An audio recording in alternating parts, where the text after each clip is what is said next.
وأنتم ظالمون ثم عفونا عنكم من بعد ذلك لعلكم تشكرون. Bismillahirrahmanirrahim. Assalamualaikum warahmatullahi wabarakatuh. Alhamdulillahi rabbil alamin. Wassalatu wassalamu ala asyrafil anbiya'i wal mursalin wa ala alihi wa ashabihi ajma'in. Asyhadu an la ilaha illallah wahdahu la syarika lah wa asyhadu anna Muhammadan abduhu wa rasuluhu, amma ba'd. Bapak Ibu hadirin hadirat jamaah yang semoga senantiasa dirahmati oleh Allah Azza wa Jalla, Fadilatul Syekh Abdul Hasan Ali Jadullah al-Misri hafizahullah ta'ala membuka kajian kita dengan memuji Allah Subhanahu wa ta'ala, serta salawat dan salam buat Nabi besar, Nabi kita Muhammad sallallahu alaihi wasallam. Adapun setelahnya beliau mengatakan, kajian kita malam ini yaitu pada ayat ke-51 dan ke-52 dari surat Al-Baqarah, di mana Allah Subhanahu wa taala berfirman, wa idh wa'adna Musa 40 lailatan thumma ittakhadhtumul ijla min ba'dihi wa antum zalimun. Dan ingatlah ketika kami menjanjikan kepada Musa 40 malam, kemudian kamu, yaitu Bani Israel, menjadikan patung anak sapi sebagai sesembahan setelah kepergiannya, dan kamu menjadi orang yang zalim. Thumma afawna ankum min ba'di dzalika la'allakum tashkurun. Kemudian kami memaafkan kamu setelah itu agar kamu bersyukur. أيها الإخوة، في هاتين الآيتين والآية التي تليهما ذكر الله عز وجل نعمتين جليلتين أنعم الله بهما على بني إسرائيل. النعمة الأولى مواعدة موسى لينزل عليه التوراة، وحي من الله عز وجل لبني إسرائيل، أصبح لهم كتاب من الله عز وجل، وهذه أعظم منة يمن الله بها على البشرية، أن ينزل إليهم وحي ينير لهم في الظلمات، وحي يعرفون به الحق من الضلال والنور من الظلام والتوحيد من الشرك والإيمان من الكفر. أعظم منة يمن الله بها على عباده أن يبقي فيهم هذا الوحي.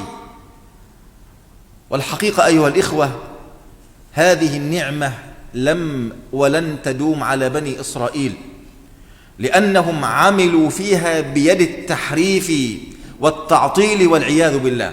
لكن هذه من أكبر النعم على أمة الإسلام، فلا تعلم أمة على وجه الأرض معها كتاب من الله عز وجل لم تمتد إليه يد التحريف ولا التعطيل ولا التغيير إلا أمتنا، وهو القرآن الكريم، كما أنزله الله عز وجل على النبي صلى الله عليه وسلم، وكما قرأه نبينا على الصحابة أجمعين، هو الذي بين أيدينا اليوم بلا زيادة ولا نقصان. فوالله الذي لا إله غيره نحن في نعمة لا يعلم مداها إلا الله سبحانه وتعالى. Ayuhal ikhwah, dua ayat yang tadi kita bacakan dan satu ayat setelahnya menjelaskan tentang anugerah nikmat yang Allah berikan kepada Bani Israel, di mana Allah Subhanahu wa taala menjanjikan kepada Musa alaihi salam untuk menurunkan wahyu kepadanya berupa Taurat, dan diturunkannya wahyu oleh Allah Subhanahu wa taala kepada manusia merupakan sebesar-besar nikmat yang Allah anugerahkan, yang Allah berikan kepada manusia. Karena dengan wahyu tersebut Allah Subhanahu wa taala mengeluarkan manusia dari kegelapan kepada cahaya, dari kesesatan kepada petunjuk, dari kebodohan kepada ilmu, dari kesyirikan kepada tauhid, dan seterusnya. Makanya manusia harus tahu bahwasannya sebesar-besar nikmat yang Allah berikan kepada mereka adalah wahyu yang berfungsi sebagai cahaya, petunjuk, pedoman bagi manusia agar mereka selamat, bahagia di dunia dan di akhirat. Ini yang Allah janjikan kepada Bani Israel, ya, kepada Musa alaihissalam, di mana Allah Subhanahu wa taala akan menurunkan Taurat kepadanya. Akan tetapi nikmat ini tidak selama-lamanya dimiliki oleh Bani Israel, karena mereka merubah, memalingkan, mengganti, menambah, mengurangi Taurat yang telah diturunkan oleh Allah Subhanahu wa taala kepada Musa alaihissalam. Berbeda dengan umat Islam. Adapun umat Islam, Allah Subhanahu wa taala menurunkan kitab Al-Qur'an sebagai nikmat yang besar darinya untuk umat ini. Dan Allah yang menjamin bahwasannya Al-Quran ini akan senantiasa terjaga, terpelihara dari penambahan, pergantian, pengurangan, penyimpangan, penyelewengan dan lain sebagainya. Maka tidaklah ada orang yang berusaha mengganti, menambah, menyelewengkan isi Al-Quran, melainkan Allah Subhanahu wa ta'ala akan segera menyingkapnya melalui hamba-hambanya yang dipilih oleh Allah Subhanahu wa ta'ala.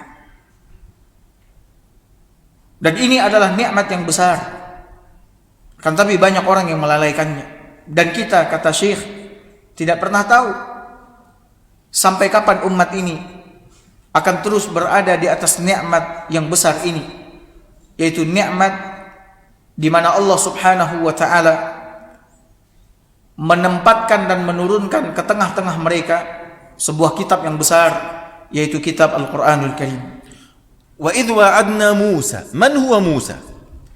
Wa limadha summiya bi Musa?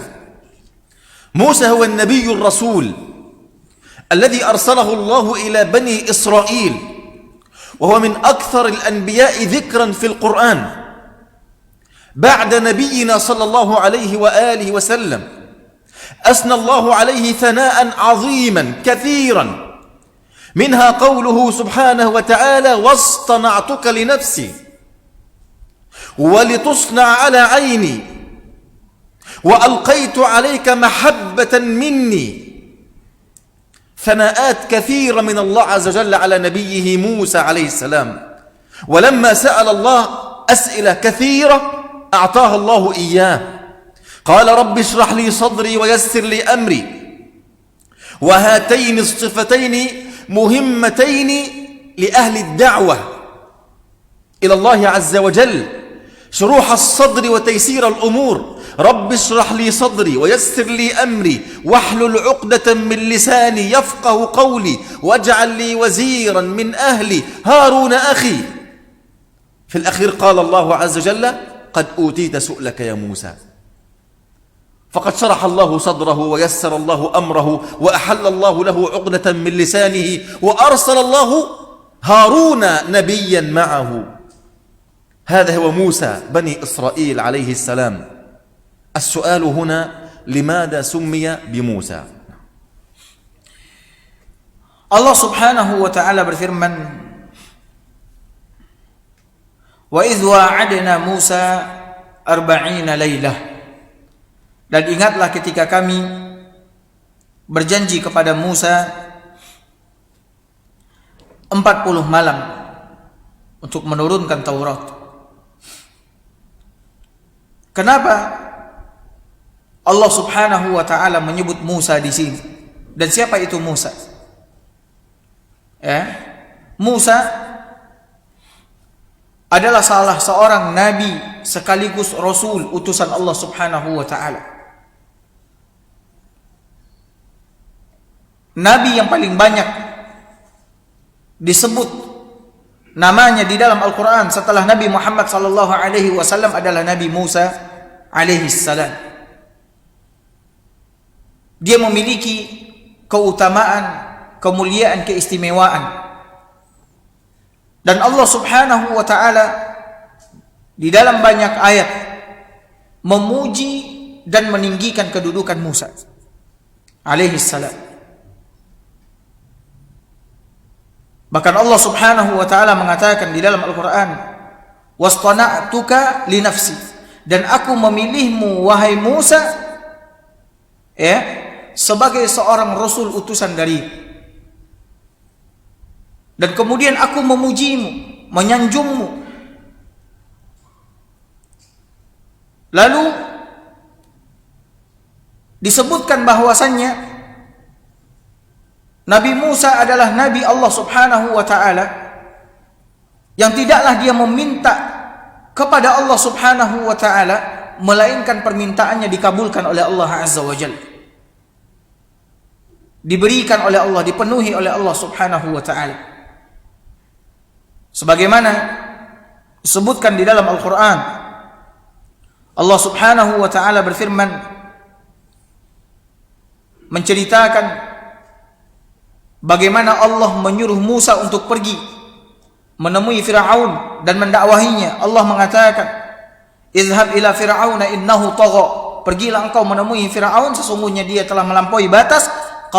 Lalu Nabi Musa berdoa kepada Allah Azza wa Jalla, meminta kepada Allah, "Rabbi shrah li sadri wa yassir li amri wahlul 'uqdatam min lisani yafqahu qawli waj'al li waziran min ahli Harun akhi ushdud bihi azri wa asyrikhu fi amri."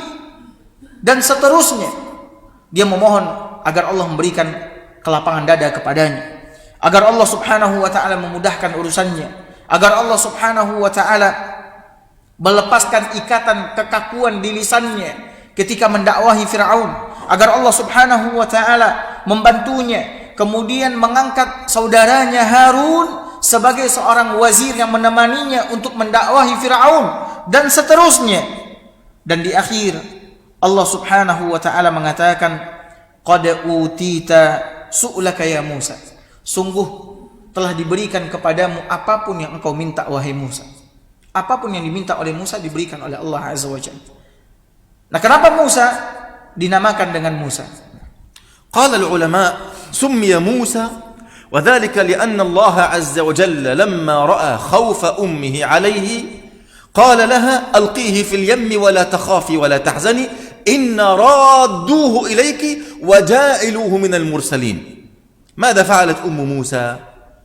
صنعت له تابوت من الخشب وألقته في البحر، ألقته في البحر، فساق الله عز وجل هذا التابوت إلى ديار فرعون.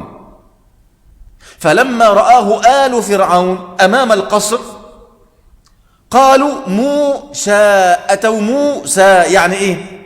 مو بلغة بلغة الفراعنة أو أهل القبط يعني الماء، مو يعني الماء، ساء توشاء يعني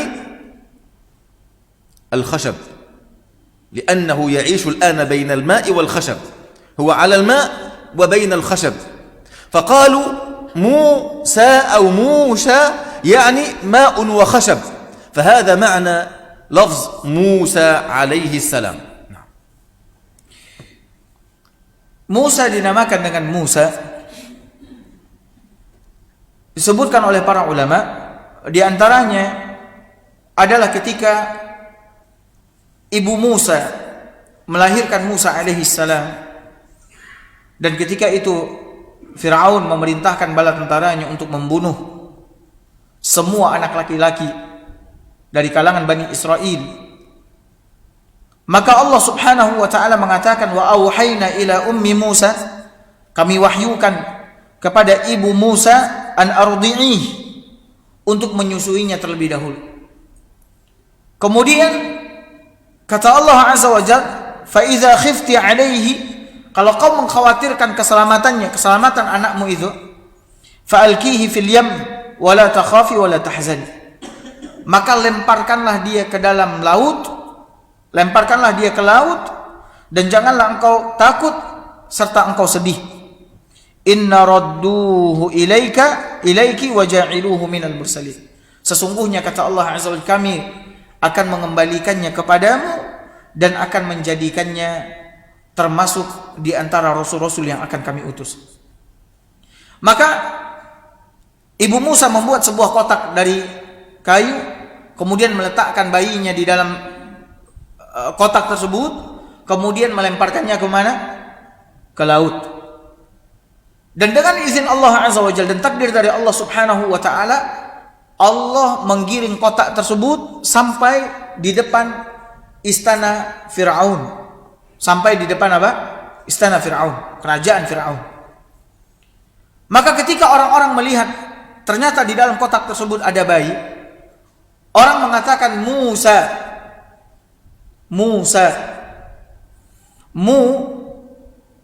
Menurut bahasa orang-orang Kipti Mesir, bahasa Firaun, artinya adalah air. Sedangkan sa artinya adalah kayu. Air dan apa? Kayu. Karena Musa alaihissalam berada di antara air dan kayu. Ya, berada di mana? Di antara air dan kayu. Makanya orang-orang mengatakan apa? Musa. الله عز وجل ذكر هنا في هذه الآية أنه قد واعد موسى 40 ليلة، فذهب موسى لميقات الله عز وجل واختار من قومه 70 رجلا من أفاضل بني إسرائيل، وذهبوا لهذا الميقات على جبل الطور في أرض سيناء المباركة. لكن بني إسرائيل، تخيل بعد كل هذه النعم التي ذكرناها في الآيات السابقة، أنجاهم الله من فرعون الذي كان يسومهم سوء العذاب، يذبح الأبناء ويستحيي النساء، وأغرق الله عز وجل هذا الفرعون وجنده أمام أعينهم بلا حول منهم ولا قوة، بل وفرق الله البحر فكان كل فرق كالطود العظيم، طريق ممهد يمشون فيه بخيولهم وحيواناتهم وزوجاتهم وأبنائهم. بعد كل هذه الآيات استعجلوا الأمر فعبدوا العجل من دون الله. يا الله، تتخيل هذه العقول العافنة بعد أن رأوا الآيات تلو الآيات أمام أعينهم، جاء السامري وصنع لهم عجلا من ذهب له خوار، يعني له صوت، قال هذا إلهكم وإله موسى والعياذ بالله. هذا إلهكم وإله موسى. العجيب أنهم صدقوا ذلك وسجدوا وعبدوا العجل من دون الله عز وجل. كيف صنعه من الذهب الذي سرقوه من نساء آل فرعون؟ لما خرج بني إسرائيل من مصر سرقوا ذهب النساء من أهل مصر، ثم أعطوا هذا الذهب للسامري فصنع لهم عجلا من ذهب والعياذ بالله، فعبدوه من دون الله عز وجل. Allah berfirman, wa idh wa'adna Musa 40 lailatan thumma ittakhadhtumul ijla min ba'dihi wa antum zalimun. Dan ingatlah ketika kami menjanjikan kepada Musa 40 malam. Ya.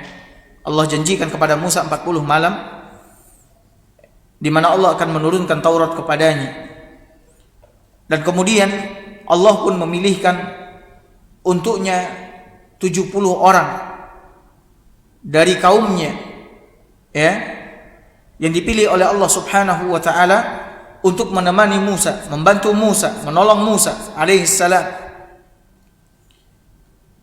Ini adalah nikmat, anugerah dari Allah Subhanahu wa taala kepada Bani Israel. Bahkan di ayat-ayat sebelumnya juga dijelaskan oleh Allah Azza wa Jalla bagaimana Allah telah menganugerahkan kepada Bani Israel nikmat yang besar. Ayat yang sebelumnya kita pelajari, Allah selamatkan Bani Israel dari Firaun dan bala tentaranya, pengikut-pengikutnya, ketika mereka mengazab Bani Israel dengan azab yang sangat berat, menyiksa mereka dengan siksaan yang sangat berat. Diselamatkan oleh Allah Subhanahu wa taala. Ketika Firaun dan pengikutnya menyembelih setiap anak laki-laki mereka dan membiarkan hidup anak-anak perempuan mereka untuk mereka zinai, ya, untuk mereka jadikan budak dan lain sebagainya. Ini adalah nikmat dan karunia dari Allah Subhanahu wa taala. Bahkan ketika mereka dihadapkan pada kondisi yang sangat sulit, di depan mereka lautan yang terbentang luas, sementara di belakang mereka Firaun dan bala tentaranya, Allah Subhanahu wa taala membelah lautan agar mereka bisa menyeberang ke seberang, menyelamatkan diri dari kejaran Firaun dan pengikutnya. Ini semua adalah tanda-tanda kebesaran Allah sekaligus nikmat anugerah dari Allah Subhanahu wa taala kepada Bani Israel. Sekalipun nikmat yang Allah berikan kepada mereka sangat banyak dan besar, tapi lihat apa yang mereka lakukan. Allah katakan, ya, kemudian kalian Bani Israel menjadikan patung anak sapi sebagai sesembahan setelah kepergiannya, yaitu kepergian Musa alaihi salam selama 40 hari, memenuhi janjinya kepada Allah Subhanahu wa taala. Bani Israel menyembah patung anak sapi, ya, sehingga kalian pun menjadi orang-orang yang zalim.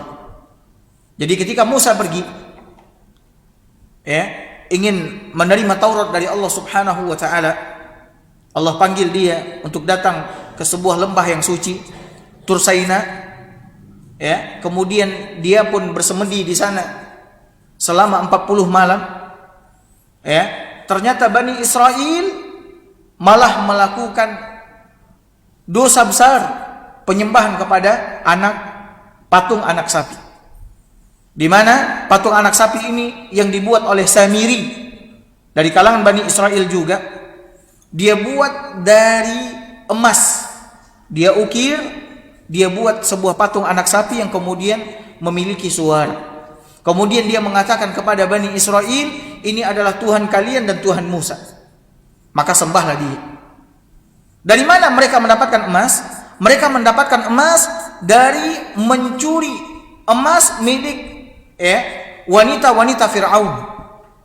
Ketika mereka menyelamatkan diri, mereka mencuri emas yang dimiliki oleh wanita-wanita dari kalangan Fir'aun. Kemudian mereka serahkan kepada Samiri, kemudian Samiri membuatnya menjadi apa?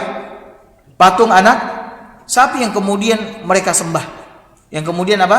Mereka sembah, dan Allah pun mengatakan wa antum zalimun, dan kalian menjadi orang yang sangat zalim. Qauluhu ta'ala wa antum zalimun, laisa hunalika dhanbun a'zamu min asy-syirki billah. Laisa hunalika dhanbun a'zamu min asy-syirki billah. هم ظالمون لأنهم عبدوا العجل وهم عالمون. قامت عليهم الحجة الربانية أمام أعينهم، وقامت من نبي الله هارون. قال لهم هارون يا قوم إنما فتنتم به وإن ربكم الرحمن فاتبعوني وأطيعوا أمري. قالوا لن نبرح عليه عاكفين حتى يرجع إلينا موسى. متخيل؟ قامت عليهم الحجة مرات قبل ذلك بأن أهلك الله فرعون أمام أعينهم، فرق الله البحر أمام أعينهم ومروا من البحر وكان يبسا، وأنجاهم الله من كيد فرعون وعذاب فرعون. هذه حجج كلها.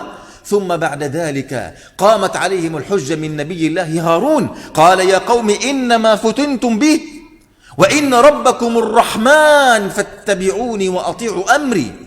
قالوا لن نبرح عليه عاكفين حتى يرجع إلينا موسى والعياذ بالله. إذن هم ظالمون عالمون بشركهم، عالمون بقبح فعلتهم والعياذ بالله. انظر إلى الآية التي تليها لتعرف كم هو أن الله رحمن رحيم سبحانه وتعالى.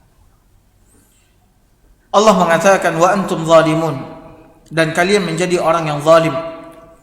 Setelah Bani Israel melakukan penyembahan kepada selain Allah, yaitu patung anak sapi.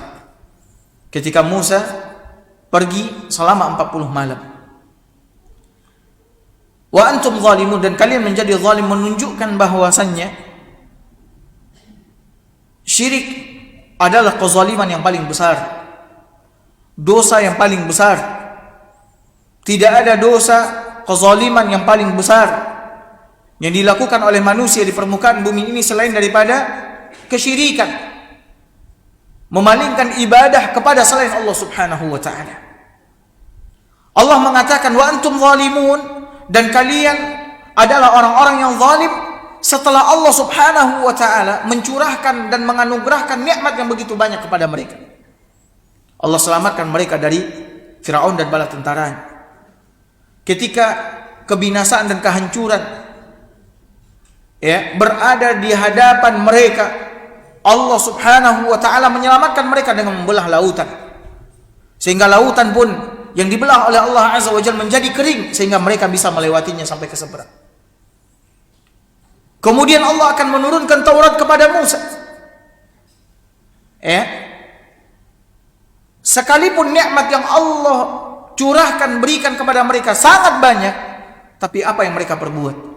Sementara mereka mengetahui bahwasannya Nabi Musa alaihi salam telah mendakwahkan tauhid kepada mereka, beribadah hanya kepada Allah Azza wa Jalla. Hujjah telah tegak di atas mereka. Dari dakwahnya Nabi Musa, kemudian dari nikmat anugerah Allah Subhanahu wa taala kepada mereka, hujjah telah tegak di atas mereka, sehingga tidak ada alasan bagi mereka untuk melakukan penyembahan kepada selain Allah Subhanahu wa taala. Bahkan melalui Nabi Harun, Allah pun juga telah tegakkan hujjah kepada mereka, sebagaimana Allah sebutkan di dalam Al-Quran. Qala lahum Harun, Harun pun berkata kepada mereka, min qabl, sebelumnya Harun telah berkata kepada mereka, ya qaumi innama futintum bih, wahai kaumku, sesungguhnya kalian tengah diuji, tengah diberi cobaan dengan patung anak sapi itu. Wa inna rabbakumur rahman fattabi'uni wa ati'u amri. Lalu kata Harun, sesungguhnya Rabb kalian yang harus kalian ibadati, yang harus kalian sembah adalah Ar-Rahman, Allah yang Maha Pengasih. Fattabi'uni, maka ikuti aku, beribadah hanya kepada Ar-Rahman, kepada Allah yang Maha Pengasih. Wa ati'u amri, dan taatilah perintahku. Qalu, dijawab sama Bani Israel, lan nabraha alaihi akifin hatta yarji'a ilaina Musa. Kami tidak akan berhenti, kami tidak akan meninggalkan penyembahan kepada patung anak sapi ini sampai Musa alaihi salam kembali kepada kami, sampai Musa alaihi salam kembali kepada kami dan menerangkan kepada kami. Perhatikan bagaimana kufur dan zalimnya Bani Israel setelah Allah Subhanahu wa taala memberikan dan menganugerahkan kepada mereka nikmat yang begitu banyak. بعد هذا الظلم العظيم أيها الإخوة أن عبدوا مع الله غيره، عبدوا العجل، تخيل عجل يعبدوه من صنع أيديهم بعد تلك الآيات التي رأوها، ثم عفونا عنهم من بعد ذلك. الله أكبر. انظر إلى رحمة الله عز وجل. والعفو لا يكون إلا بعد استحقاق العقوبة. وكيف عفى الله عنهم؟ أمرهم الله بالتوبة، وكيفية توبتهم مختلفة عن توبتنا الآن. لتعرف كيف رحمة الله، كيف تكون رحمة الله بهذه الأمة المحمدية. أنت إن قلت بلسانك تبت وابتعدت عن الذنب وبكيت بقلبك قبل عينك، تاب الله عليك.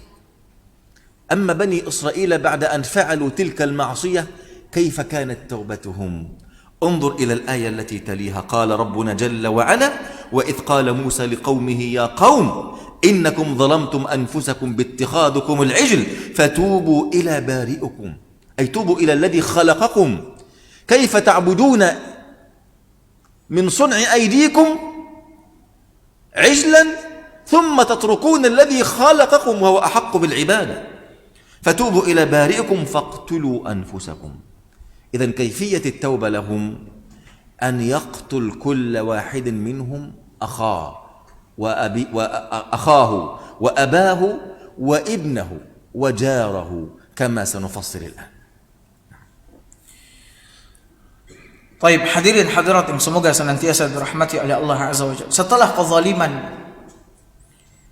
yang besar ini, ya, dosa yang besar ini, lihat dan perhatikan bagaimana kasih sayang Allah Subhanahu wa taala kepada Bani Israel. Ya, setelah mereka melakukan penyembahan kepada patung anak sapi yang mereka buat dengan tangan mereka sendiri, mereka tinggalkan peribadatan kepada yang telah menciptakan mereka, bahkan menciptakan alam semesta ini. Apa kata Allah Subhanahu wa taala pada ayat berikutnya? "Tsumma 'afawna 'ankum min ba'di dzalik." Kemudian kata Allah Azza wa Jalla, kami maafkan kalian setelah itu. Setelah kalian melakukan kezaliman yang besar itu, melakukan dosa besar itu, kami maafkan kalian. Dan pemaafan dari Allah Subhanahu wa taala kepada mereka itu setelah mereka, ya, melakukan sanksi dari Allah Subhanahu wa taala, yaitu dengan cara bertaubat kepada Allah Subhanahu wa taala. Allah akan maafkan kezaliman mereka itu asalkan mereka bertaubat. Namun taubatnya Bani Israel itu berbeda dengan taubatnya umat Nabi Muhammad sallallahu alaihi wasallam. Dan ketika kita melihat bagaimana cara taubatnya umat Nabi Musa, yaitu Bani Israel, dengan taubatnya umat Nabi Muhammad SAW, maka kita akan mengetahui bagaimana Allah mengistimewakan umat Nabi Muhammad SAW daripada umat-umat yang lain. Bagaimana rahmat Allah yang begitu besar kepada umat ini dibandingkan dengan umat-umat sebelumnya. Bagaimana cara taubat Bani Israel? Allah sebutkan pada ayat berikutnya, ya. Allah sebutkan pada ayat berikutnya. Kata Allah Subhanahu wa taala, "Wa idz qala Musa liqaumihi ya qaum." Dan ingatlah ketika Musa berkata kepada kaumnya, "Wahai kaum, innakum zalamtum anfusakum." Sesungguhnya kalian telah menzalimi diri kalian, bittikhazikumul ijla, karena telah menjadikan patung anak sapi sebagai sesembahan. Ya, kalian telah melakukan kezaliman kepada diri kalian dengan melakukan penyembahan kepada patung anak sapi dan meninggalkan penyembahan kepada Allah yang menciptakan kalian. Ya.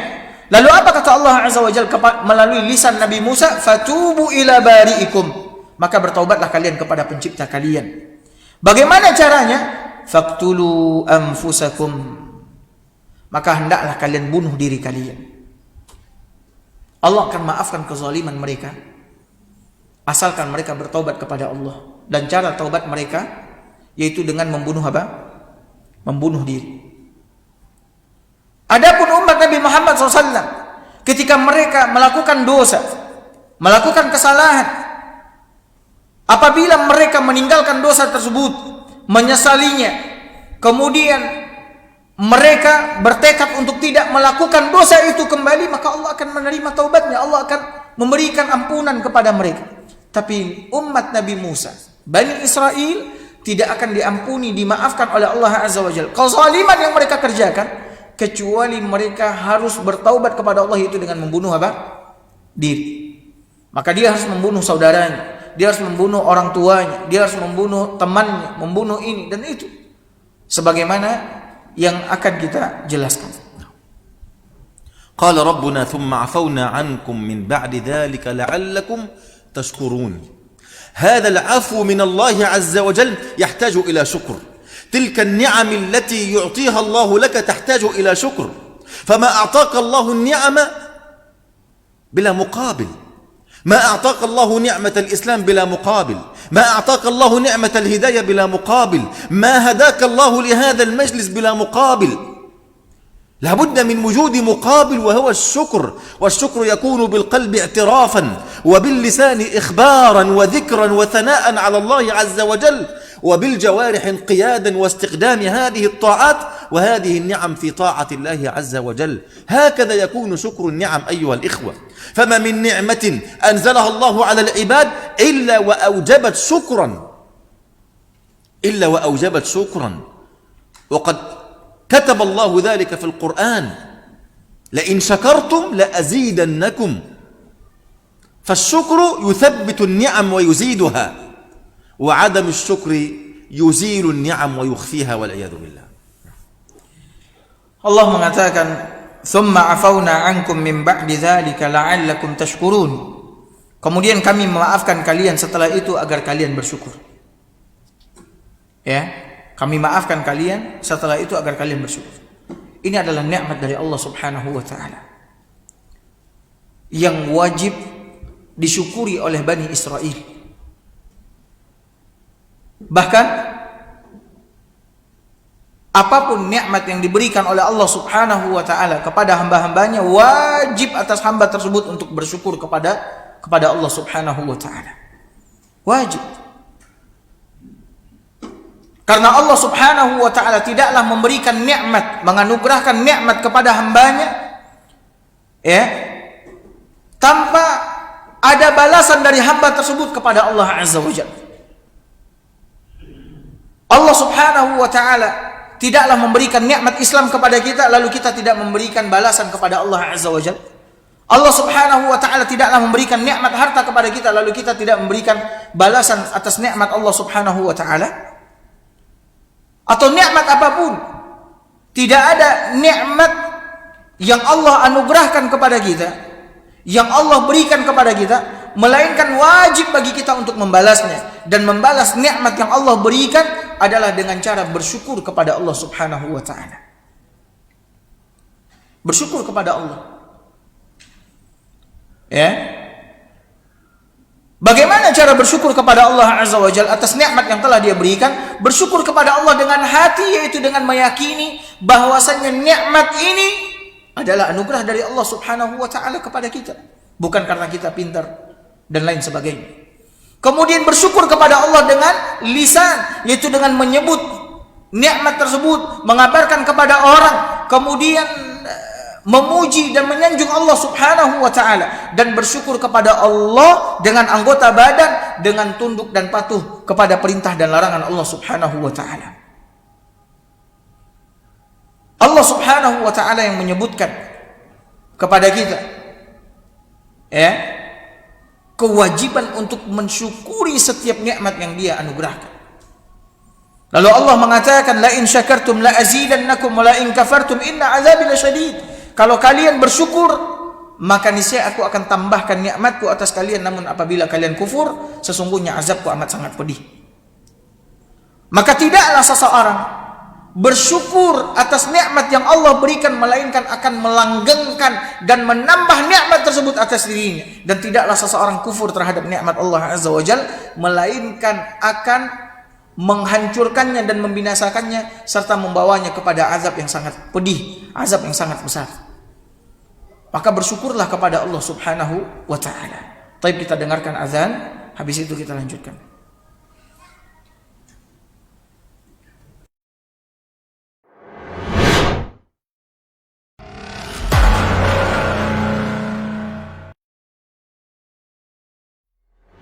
Di para sahabat itu, kaum muslimin, yang terbayang bagi mereka itu adalah infak, yang terbayang bagi mereka adalah sebuah kebahagiaan, keselamatan di akhirat yang kekal dan abadi di sisi Allah Tabaraka wa Ta'ala.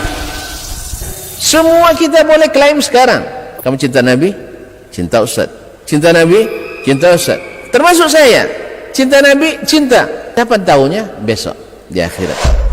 Maka apa kata Nabi sallallahu alaihi wasallam? Amalur rajuli biyadihi.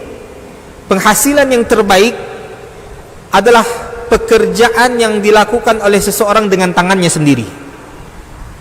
Wa kullu bai'in mabrur, dan setiap jual beli yang mabrur.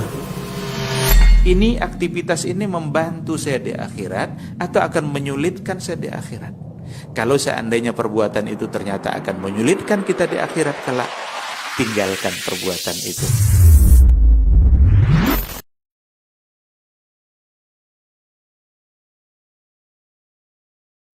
Di salat kita, bila salat kita ikhlas dan sesuai dengan sunnah Nabi SAW, maka insya Allah amalan yang lain mengikuti. Ini aktivitas ini membantu saya di akhirat atau akan menyulitkan saya di akhirat? Kalau seandainya perbuatan itu ternyata akan menyulitkan kita di akhirat kelak, tinggalkan perbuatan itu. Anta ni'mal jund. Kamu adalah sebaik-baik prajurit. Coba lihat. Kamu adalah sebaik-baik prajurit. Maka tujuannya adalah menghancurkan kehidupan rumah tangga.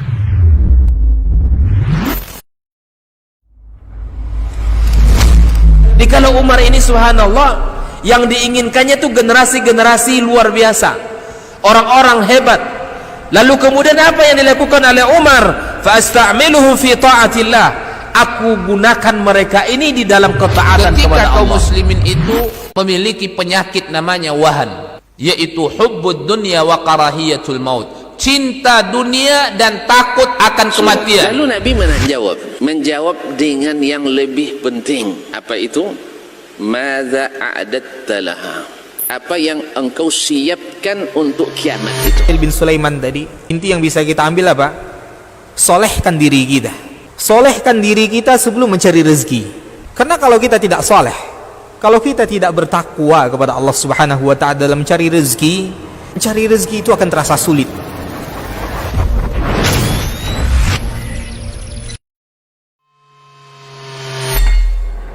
Di para sahabat itu, kaum muslimin, yang terbayang bagi mereka itu adalah infak.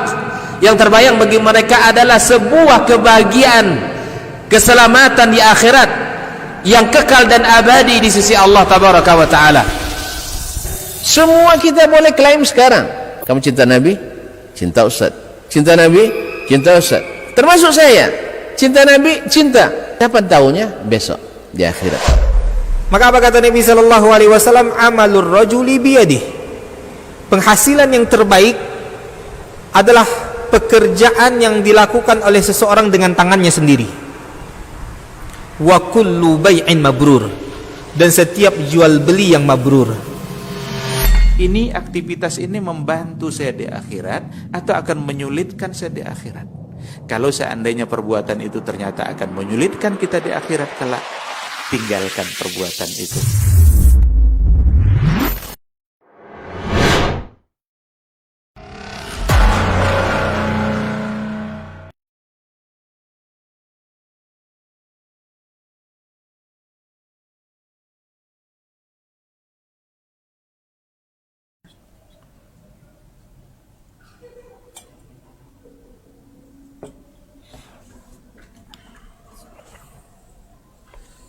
الحمد لله رب العالمين والصلاة والسلام على نبينا محمد وعلى آله وأصحابه أجمعين. ثم ذكر الله عز وجل من ضمن النعم التي يفصلها على بني إسرائيل قوله جل وعلا: وإذ آتينا موسى الكتاب والفرقان لعلكم تهتدون. كما قلت أيها الإخوة، هذه يعني ذكرها الله مرة ثانية، ذكرها إجمالا في مواعدة الله لموسى عليه السلام لكي ينزل عليه التوراة، ثم كررها مرة أخرى للدلالة عليها وللتأكيد عليها أنها نعمة تستحق الشكر من الله عز وجل. فما أوتي أحد بعد الإسلام والسنة خير من آيات الله في قلبه، وخير من آيات الله يفقهها ويفهمها. كما قيل لعلي بن أبي طالب، سئل: هل خصكم رسول الله بشيء يا آل البيت؟ قال: لا، ما خصنا بشيء إلا فهما يؤتاه الله أحد، إلا فهم الله يؤتيه لأحد من العباد. فالذي يؤتيه الله فهما في القرآن أو السنة هذه نعمة عظيمة، وكأن الله خصك بهذه النعمة. إذا فقهت معنى آية أو معنى حديث أو حفظت آيات من آيات القرآن فهذه نعمة تستحق الشكر من الله عز وجل. ووصف الله التوراة بالكتاب لأنه كتاب مكتوب من عند الله عز وجل، ووصفه بأنه فرقان، أي يفرقون به بين الحق والضلال والنور والظلام والحق والباطل. ثم قال: لعلكم تهتدون، أي بهذا الكتاب تهتدون إلى مرضاة الله سبحانه وتعالى. Bismillah, wassalatu wassalamu ala rasulillah wa ba'd. Hadirin hadirat yang semoga senantiasa dirahmati oleh Allah Azza wa Jalla. Kemudian pada ayat berikutnya, ayat yang ke-53, Allah Subhanahu wa taala mengatakan: wa iz ataina Musa al-kitaba wal furqana la'allakum tahtadun. Dan ingatlah ketika kami memberikan kepada Musa kitab, yaitu At-Taurah dan Al-Furqan. Dan ini juga nama untuk kitab Taurat, agar kalian memperoleh petunjuk. Agar kalian memperoleh petunjuk. Di ayat ini, atau pada ayat ini, Allah Subhanahu wa ta'ala kembali mengulang, kembali mengulang kepada Bani Israel nikmat yang dia berikan kepada Bani Israel, yaitu wahyu, kitab Taurat, yang Allah janjikan kepada Musa alaihissalam. Di ayat sebelumnya, pada ayat sebelumnya Allah sebutkan secara umum, secara global, mana Allah menjanjikan kepada Musa alaihissalam 40 malam, 40 malam, di mana Allah akan turunkan Taurat kepadanya. Kemudian pada ayat ini Allah rinci, Allah rinci penyebutannya, dan diturunkannya kitab dari sisi Allah, wahyu dari sisi Allah Subhanahu wa ta'ala kepada manusia, sebagaimana yang kita sebutkan di awal, adalah a'zamu minnah, sebesar-besar anugerah pemberian dari Allah Azza wa Jalla. Tidak ada pemberian dari Allah Subhanahu wa ta'ala yang paling besar kepada seorang hamba setelah Islam dan sunnah selain daripada apa? Selain daripada Allah memberikan atau menempatkan wahyunya di sisi mereka sebagai petunjuk, pedoman bagi kehidupan mereka. Nah, di dalam ayat ini Allah Subhanahu wa ta'ala menyebutkan Taurat dengan kitab. Taurat dengan kitab, karena dia memang seperti kitab, buku. Lalu Allah Subhanahu wa ta'ala menyebutkan bahwasanya Taurat adalah Al-Furqan, pembeda antara kebenaran dan kebatilan, antara yang hak dan yang mungkar, dan seterusnya, petunjuk dan kesesatan. La'allakum tahtadun, agar kalian mendapatkan hidayah. Makanya oleh karena itu, tidak ada pemberian yang paling besar setelah Allah menunjuki kita kepada Islam, kemudian diberikannya Alkitab dari sisi Allah Subhanahu wa ta'ala, selain daripada memahami kitab tersebut, kemudian beramal berdasarkan apa yang ditunjukkan oleh ayat-ayat Allah Subhanahu wa ta'ala. Makanya Ali bin Abi Thalib pernah ditanya oleh seseorang, apakah tidak ada Nabi SAW mengkhususkan dan mengistimewakan sesuatu kepada kalian Ahlul Bait, keluarga Nabi SAW? Kata Ali radhiyallahu ta'ala anhu, tidak ada, melainkan pemahaman yang kami temukan, yang kami peroleh dari Nabi SAW terhadap Al-Quran dan Sunnah. Makanya oleh karena itu, seseorang harus bergembira dan berbahagia ketika dia menguasai satu ayat, dua ayat dari Al-Quran dan dia memahaminya, atau dia menguasai satu hadis, dua hadis dari Nabi SAW dan lalu dia memahaminya, kemudian dia beramal dengan ayat dan hadis tersebut. Itu adalah nikmat yang sangat besar dari Allah Subhanahu wa ta'ala. ثم في الآية التي تليها أيها الإخوة قد ذكر الله عز وجل كيف تاب الله على بني إسرائيل من هذه الجريمة النكراء، وهي أن عبدوا العجل من دون الله عز وجل فظلموا أنفسهم بهذا الفعل، وقد أمرهم الله بأن يقتلوا أنفسهم. ومعنى اقتلوا أنفسهم لا يقتل الرجل نفسه، وإنما يقتل الرجل من أمامه من أهل بيته، سواء كان أباه أو أمه أو أخته أو أخاه أو صديقه. كل واحد من هؤلاء يمسك السكين ويحد شفرة السكين ثم يقتل من قدر عليه من هم أمامه، حتى فني الكثير من بني إسرائيل ومات الكثير. حينها دعا موسى عليه السلام ربه أن يكشف هذه الغمة عن بني إسرائيل وإلا سيفنوا جميعا، فتاب الله عليهم وأوقف الله أو وقع السكين من أيديهم حينئذ كانت هذه علامة رضا الله عن بني إسرائيل بعد هذه الجريمة. فقال ربنا وإذ قال موسى لقومه يا قوم إنكم ظلمتم أنفسكم باتخاذكم العجلة فتوبوا إلى بارئكم فاقتلوا أنفسكم ذلكم خير لكم عند بارئكم فتاب عليكم إنه هو التواب الرحيم. وفي هذه الآية لطيفة أخرى وهو أن العبد إذا كان في رضا الله عز وجل ولو قطعت نفسه ولو قطع بدنه كان ذلك خير له عند الله عز وجل من أن يكتب عند الله عاصيا أو فاجرا أو مشركا أو كافرا والعياذ بالله. وعند هذا الآية نقف ونكمل في الآيات الأخرى الجليلة عن رؤية الله عز وجل إن شاء الله وقدر في اللقاء القادم. وأقول قولي هذا وأستغفر الله العظيم لي ولكم. Kemudian pada ayat berikutnya, ayat yang ke-54, Allah mengatakan, menceritakan tentang bagaimana taubatnya Bani Israel kepada Allah Subhanahu wa taala, sehingga Allah Subhanahu wa taala terima taubatnya setelah dia atau setelah mereka melakukan kezaliman yang sangat besar, yaitu penyembahan kepada anak patung, ya, kepada patung anak sapi yang dibuat oleh Asamir. Allah Subhanahu wa taala merintahkan mereka bertaubat kepada Allah, yaitu dengan cara membunuh diri mereka.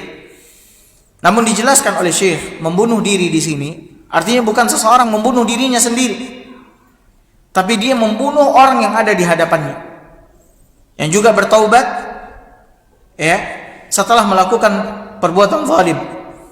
Bisa saja di hadapannya orang tuanya, saudaranya, temannya, tetangganya, ya.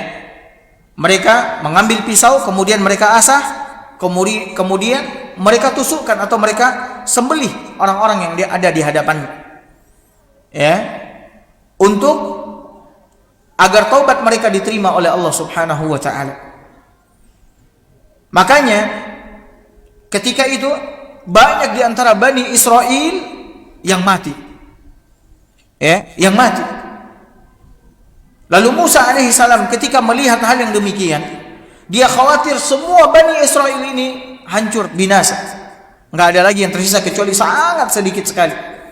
Maka dia memohon kepada Allah Subhanahu wa taala agar Allah menghentikan hukuman tersebut, ya, demi mendapatkan keridhaan Allah Azza wa Jalla, agar taubat mereka diterima oleh Allah Subhanahu wa taala. Nabi Musa alaihissalam meminta kepada Allah agar dihentikan. Maka Allah pun mengampuni dan menerima taubat mereka serta meridhai mereka, sehingga pisau-pisau yang mereka pegang itu pun terjatuh ke atas tanah, ya, sehingga Allah pun meridhai mereka. Makanya Allah mengatakan di dalam ayat yang ke-54 ini, wa idz qala Musa liqaumihi ya qaumi innakum zalamtum anfusakum bittikhadhikumul ijla fatubu ila bari'ikum faqtulu anfusakum dzalikum khairul lakum 'inda bari'ikum fataba 'alaikum innahu huwat tawwabur rahim. Dan ingatlah ketika Musa berkata kepada kaumnya, wahai kaumku, kamu benar-benar telah menzalimi dirimu sendiri dengan menjadikan patung anak sapi sebagai sesembahan. Karena itu bertobatlah kepada penciptamu dan bunuhlah dirimu, itu lebih baik bagimu di sisi penciptamu. Dia akan menerima taubatmu, sungguh dialah yang maha penerima taubat, maha penyayang. Kemudian Syekh menyebutkan di antara rahasia dalam ayat ini adalah bahwasannya sekalipun anggota tubuhmu terpotong, kata Syekh, atau kau dibunuh, kau dibunuh, tubuhmu hancur dan sebagainya, asalkan, ya, karena hal yang demikian itu Allah Subhanahu wa taala meridhoimu, maka itu lebih baik daripada engkau berada dalam keadaan selamat, kau berada dalam keadaan, ya, sehat walafiat dan seterusnya. Tubuh kita terpotong atau kita dibunuh, ya, dan dengan itu Allah ridho, Allah mencintai kita, menyayangi kita, maka itu lebih baik daripada tubuh kita selamat, tidak terjadi apa-apa dan seterusnya. Makanya oleh karena itu yang kita butuhkan dan yang kita cari di dalam kehidupan ini adalah keridhaan Allah Subhanahu wa taala. Syekh mengatakan kajian kita cukup sampai di sini. Insyaallah akan kita lanjutkan di pertemuan berikutnya. pada ayat berikutnya, yaitu tentang ru'yatullah, melihat Allah Subhanahu wa taala. Cukup sampai di sini. Wassallallahu ala nabiyina Muhammad wa ala alihi wa sahbihi wasallam. Assalamualaikum warahmatullahi wabarakatuh.